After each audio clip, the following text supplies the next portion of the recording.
Hi అండి, అందరికీ welcome to our channel చిన్ని హర్విల్లు. ఈ వింటర్ సీజన్లో హాట్గా ఏమైనా తినాలనిపిస్తుంది కదండి. అయితే ఇంకెందుకు ఆలస్యం, పిల్లలు స్కూల్ నుంచి వచ్చే టైంకి ఈజీగా అండ్ టేస్టీ పిల్లలకి ఆరోగ్యాన్ని ఇచ్చే protein and calcium rich paneer kebab ఎలా చేసుకోవాలో చూసేద్దామండి. పన్నీర్ చాలా మంచిదండి హెల్త్కి. పిల్లలు ఈజీగా ఇలా స్నాక్ చేసి పెడితే చాలా టేస్టీగా తింటారండి. చాలా ఎమ్మీగా ఉంటుంది. ఒకసారి మీరు కూడా ఇంట్లో ట్రై చేయండి. దీనికి కావాల్సిన ఐటమ్స్: పన్నీర్ 200 గ్రామ్స్ తీసుకున్నాను, క్యాప్సికమ్, ఆనియన్,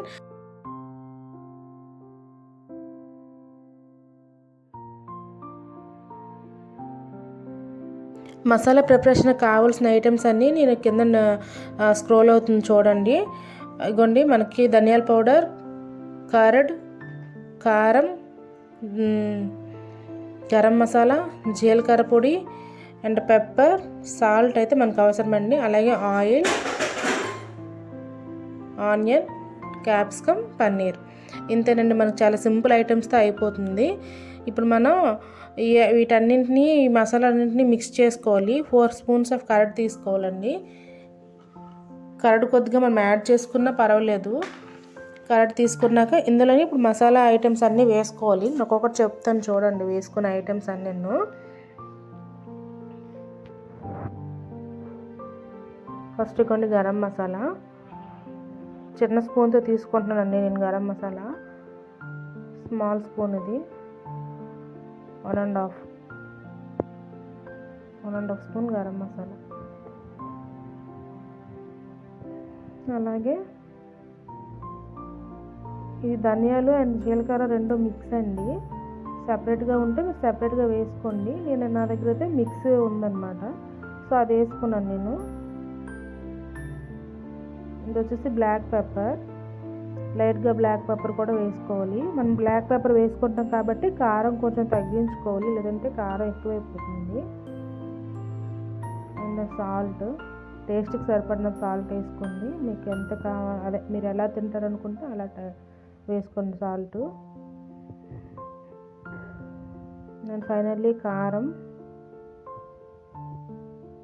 కారం కొంచెం తక్కువే వేసుకున్నానండి, ఎందుకంటే ఆల్రెడీ మనము మిరియాల పౌడర్ యాడ్ చేసాం కదా, సో అది కారం ఉంటుంది మనకి, అందుకే కొంచెం తగ్గించి పెట్టుకున్నాను. వీటన్నింటినీ ఇప్పుడు బాగా విస్క్ చేసుకోవాలండి, కలుపుకోవాలి. ఇలా ఒక విస్కర్తో అయినా పర్వాలేదు, లేదంటే స్పూన్తో అయినా పర్వాలేదు.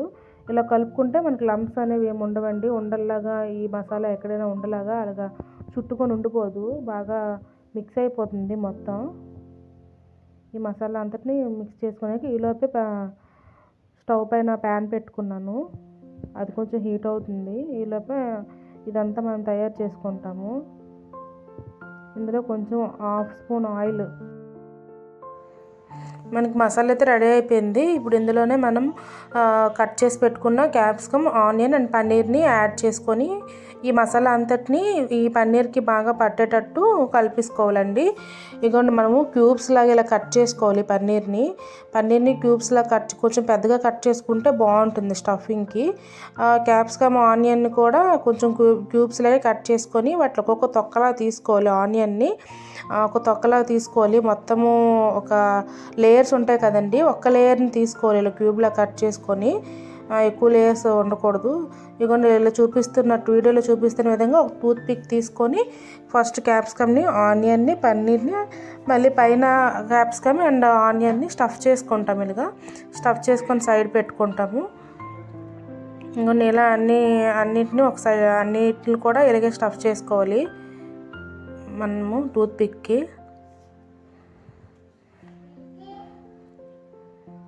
నేనైతే మొత్తం చేసుకున్నాను. ఇప్పుడు వీటిని మనం ఫ్రై చేసుకోవడమేనండి. చాలా ఈజీగా చేసుకోవచ్చండి, పెద్ద టైం ప్రాసెస్ ఏమి ఉండదు. వేగంగా అయిపోతుంది, ఈజీగా ఉంటుంది, చాలా టేస్ట్గా ఉంటుందండి. పిల్లలు ఖచ్చితంగా లైక్ చేస్తారండి.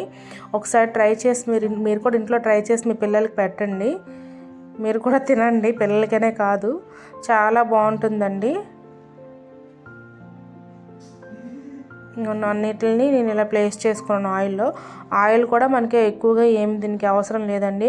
ఒక 2 to 3 స్పూన్స్ ఆయిల్ అయితే ఎనఫ్ అండి, మళ్ళీ యాడ్ చేయవసరం లేదు. మ్యాక్సిమం ఈ ఆయిల్లోనే మొత్తం ఫ్రై అయిపోతాయి. ఇంకొన్ని కొద్దిగా సాఫ్ట్ అయ్యాయి. మళ్ళీ మనం టర్న్ చేసుకోవాలి వీటిని. ఒక సైడు సాఫ్ట్ అయ్యాక ఇంకో సైడ్ టర్న్ చేసుకోవాలి. ఇలా టర్న్ చేసుకోవాలి.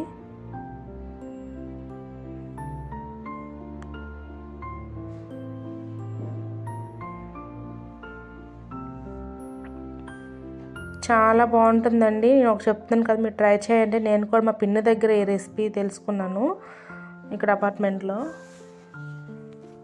చాలా బాగుంది, ట్రై చేసాం, చాలా బాగా వచ్చింది.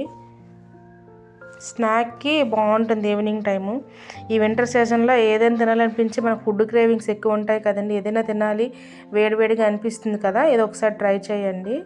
హెల్త్కి కూడా మంచిదే కదా పన్నీరు. ఇగోండి బాగా రోస్ట్ అయిపోయింది రెండు వైపులను. ఇలా కాల్చుకోవాలి. కాల్చుకున్నాక మనం సర్వింగ్ బౌల్లోకి తీసుకొని సర్వ్ చేసుకోవడమే. తప్పకుండా మీరు కూడా ఈ రెసిపీ ట్రై చేయండి. నా వీడియో కనుక మీకు నచ్చినట్లయితే please like, share and subscribe to our channel friends.